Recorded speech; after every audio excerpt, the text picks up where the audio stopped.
And I'll start with Isaiah chapter 12, which is pretty short. And it says, verse 1.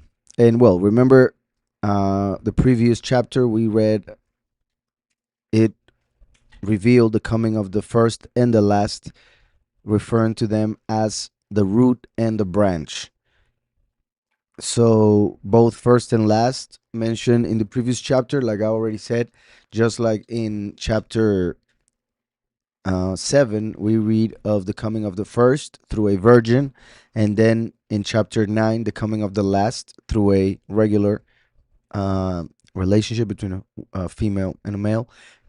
And then in chapter 11, the prophecy of the coming of the branch after the root has already been um, put on this earth, which was Yahushua's death and resurrection in order to give us um, eternal life. So, right after that chapter, we read that it says on chapter 12, and in that day you shall say, I thank you, Yahweh, though you were enraged with me, your displeasure has turned back, and you have comforted me. Comforted me. All right. Just a second. So, um, remember that the Ruach HaKodesh is known as the Comforter, which would be Menachem in Hebrew. And that title not only refers to the Ruach that Yahushua made available through his coming, but also refers to the coming of the last, who is as Noach, which is in the middle of the name Menachem. Menachem, it references the second manifestation of Yahweh on this earth with the Ruach HaKodesh in order to bring comfort, consolation, and the rest of the millennium, meaning the Shabbat. So it says, and in that day you shall say, I thank you, Yahweh, though you were enraged with me, which he was because of our sins. Your displeasure has turned back through Yahushua, and it will be manifested in these end times. And you have comforted me. See, El is my deliverance. El, as you see here, um, is the singular of Elohim, right? And it means mighty one, which is erroneously or well um, substituted by the translators with the name God, which is not a word that we should use to refer to the Most High, to the Creator, as we will see in the book of Isaiah, in fact, where we read that the people of Israel um, left Yahweh, their mighty one, to go and worship God, as we see in Isaiah 65. So El is the Hebrew and it means mighty one. So see, the mighty one is my deliverance. I trust. I'm sorry, I keep doing this. It says, I trust and I'm not afraid, for Yahweh, is my strength and my song, and he has become my deliverance. That is beautiful. And um I want to see something. Okay, here we go. All right. So I repeat, see, El is my deliverance. I trust and I'm not afraid. So it mentions a couple of things: trust and not being afraid, which could be said to be a consequence of trusting Yahweh. Like if you trust Yahweh, you will not be afraid. If you are afraid, it's because you don't trust Him, right? So that is something that we got to work on. As I always mention, faith is the first step, and then comes trust. A lot of people have faith, um, in the sense that they do believe and they are certain that there is a creator, there is an almighty, um, yet they don't trust in his plan. They don't trust that they are included in his plan. They don't trust that they could be used by him. So they know that Yahweh is almighty, but they don't accept or believe that they can also be through Mashiach, as it is written that we can do all things through Mashiach who strengthens us. So um, trust is very important, and like I said, is pretty much the second step that we must take, as he says here. Eftach, I will trust. In fact, is what it says. I will trust. Behold, the mighty one. Look at this. Yeshuati is my salvation. Yeshuati, as in Yahushua, right? This is Shua that you see right here. The Yud can be seen as the Ten Commandments or as the hand or arm of Yahweh. So the arm of Yahweh came to fulfill all the commandments by becoming the salvation when he finished his job or his work on the cross. And then he was raised and went up to the right hand of the Father. As we see, the Yud doesn't touch the ground, right? So Yeshuati, my salvation, can be seen as the arm of Yahweh became salvation when he finished his work on the cross by fulfilling all the commandments. So, behold, the mighty one is my salvation. I will trust and I will not fear.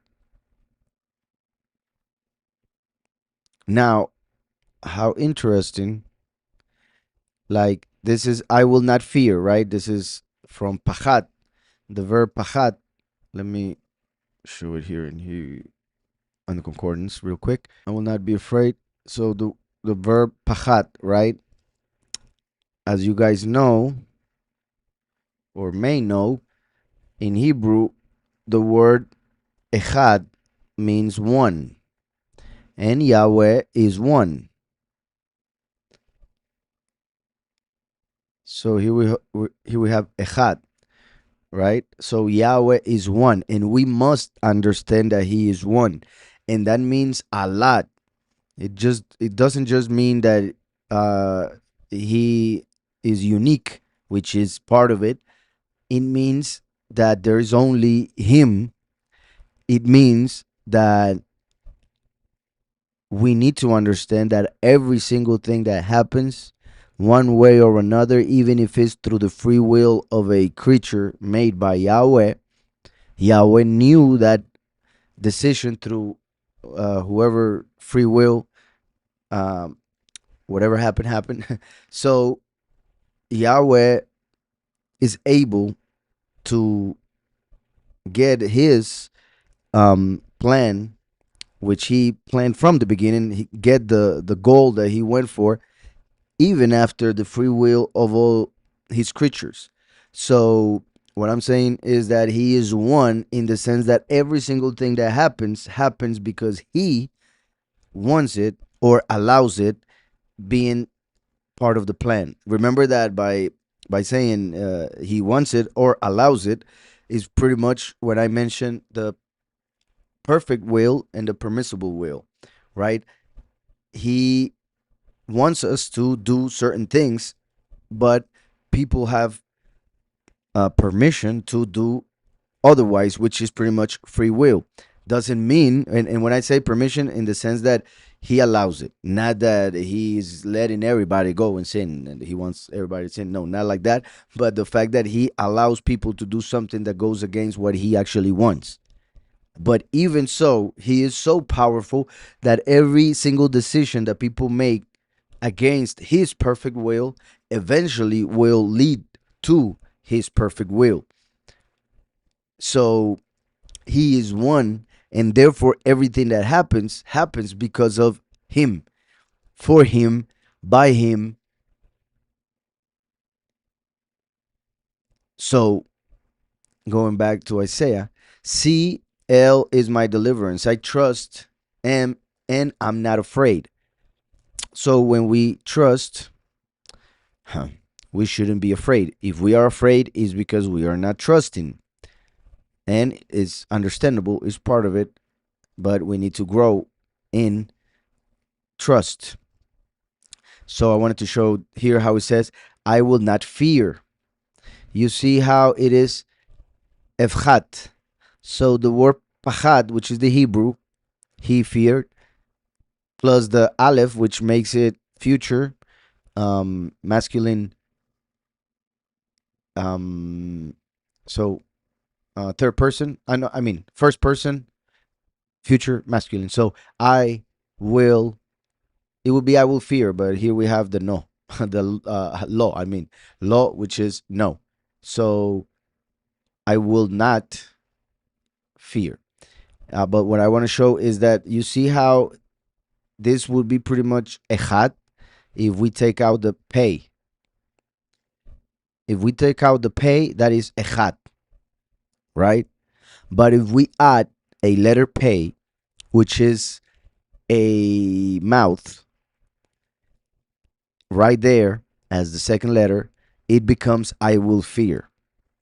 So in a way, if we forget that Yahweh is one, echad, through what we speak with our mouth, because it is written, I believe and therefore I spoke. So we speak according to what we believe. That's why the mouth speaks of that which is in the heart, as Yahushua explained. So if we add or say anything with our mouths according to what we believe that goes against the fact that he is one, then that will cause us to fear. So as you can see, I repeat the explanation different way. The word that means I will fear, when we see it letter by letter, it could be interpreted as when we speak something um, against the fact that he is one, echad, we end up fearing the consequences. So therefore we would fear. So see, El is my deliverance. I trust and I'm not afraid. Like I said, it's actually saying I will trust and I will not be afraid. For Yahweh is my strength and my song. So you see, I really don't like that this appears every time I select, but I like to select so you guys know where I'm mentioning, but I keep forgetting. So for Yahweh. So you see how he separates the name first Yah, which is the Yud and the Hey, and then the full name Yahweh. Because remember that the name Yah represents the first manifestation, that of Yahushua.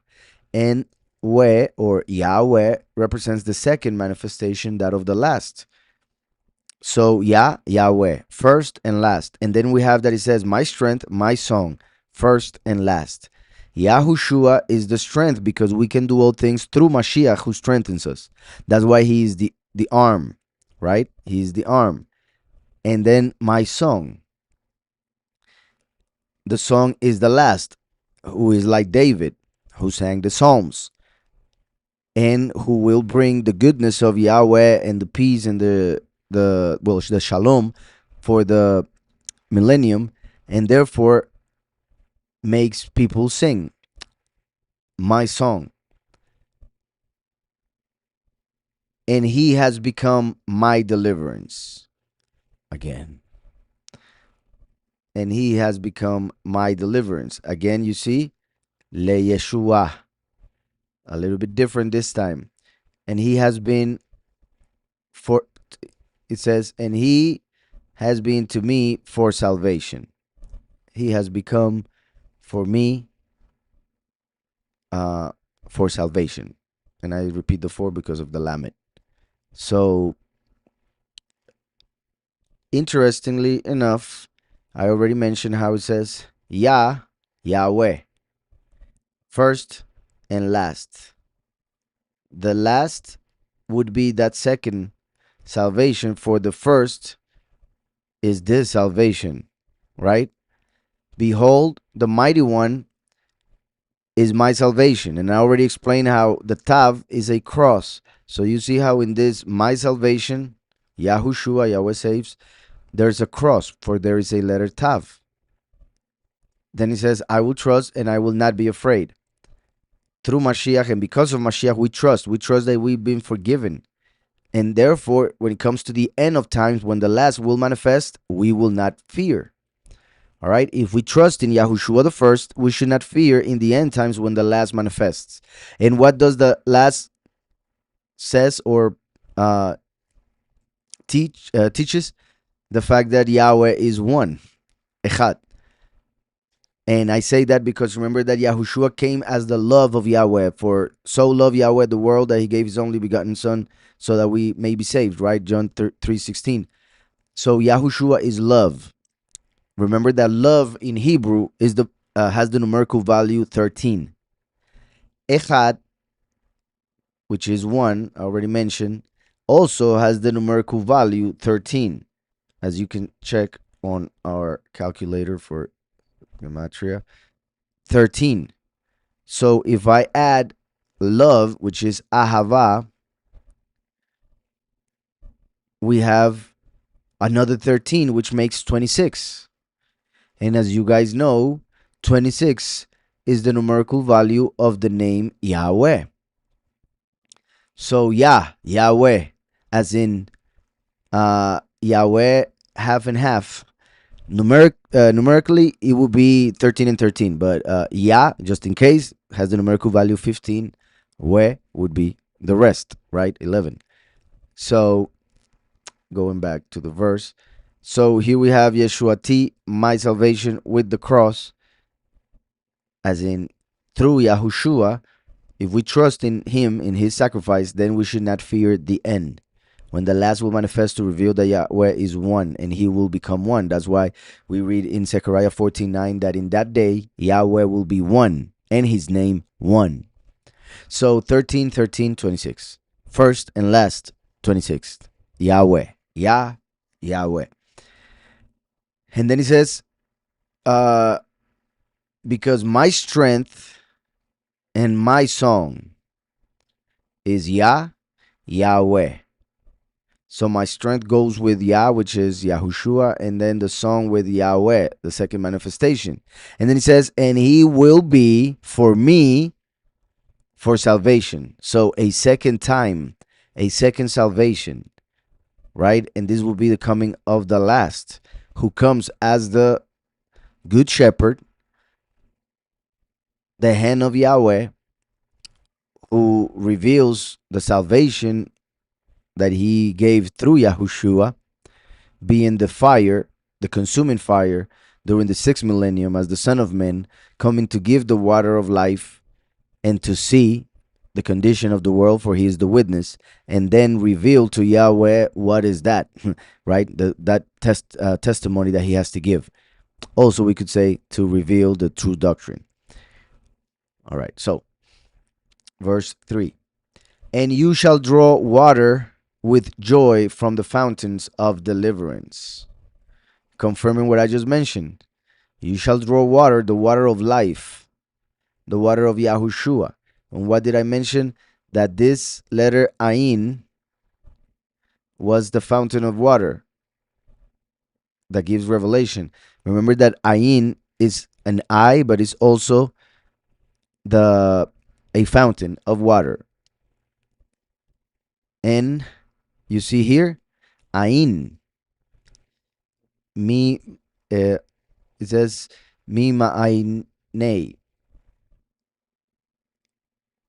This is the fountain of water, Ain, that mentions on verse 3, right? It says, and you shall draw water with joy from the fountains of deliverance. And that's what it says, from, that is the me, fountains, Ma'ayni, HaYeshua. You see, from the fountains of salvation. And you see how this salvation begins with one hay and ends with another hay, as in first and last, who would bring salvation. Not only that, here backwards we have Yah, Yud Hey, and then we have the letter Vav right here, and the letter Hey right here for Yahweh, who came as the water and then would come as the fire. Perfect. I hope that's understood. And I'm using water for Ain because it is a fountain. Water in itself is the letter Mem. In this case, will be a fountain of water, but Yahushua is that as well. So, and you shall draw water, right, through Mashiach, the water of life, with joy from the fountains of deliverance. So the last comes and gets from those fountains, which is Yahushua, the water to give to the few, the chosen few. And in that day you shall say, praise Yahweh, call upon his name. You see how important it is, but they say that it is forbidden. How and why would Yahweh tell us to call upon his name if it is forbidden, as they say, as they teach? And I'm sure that some who like to forbid stuff would say, but he says in that day, not today. So remember that in that day, prophetically speaking, refers to the end of times. So what is he saying? That finally in the end times we will call upon his name, because throughout history they didn't allow people to do so because they thought it was a sin, or others because they don't want people calling on the Most High. And in that day, also we could say, when you draw water with joy from the fountains of deliverance, then you will call upon his name. And that is something that we can do since Mashiach came. So therefore, we should call upon his name since Yahushua came, because as he himself said in John 16, he came to reveal the name of the Father to his people. And he would do so again, as we see over and over again throughout scriptures. So how can Yahweh say, call upon his name, if that would be a sin, according to Jewish people, for instance, and many Messianic Jews as well? And in that day, you shall say, praise Yahweh, call upon his name, make known his deeds among the peoples, make mention that his name is exalted. So you should mention his name. People sadly don't read the scriptures, so they only listen to people, and it is written like, curse he who believes, who trusts in men, pretty much. So sadly, that's what ends up happening. Because of commandments of men, many will end up being cursed, condemned. So many, and Christians as well, will say that the name of the Most High shouldn't be pronounced. Others say that the pronunciation was forgotten, which is wrong as well. Others say that, well, it is a sin, it shouldn't be. I already said that one, I think. So they have a bunch of reasons, depending on who you talk to, of how, of why you shouldn't say the name. But when you read the scriptures, Yahweh himself says over and over again, call upon my name, make mention of my name.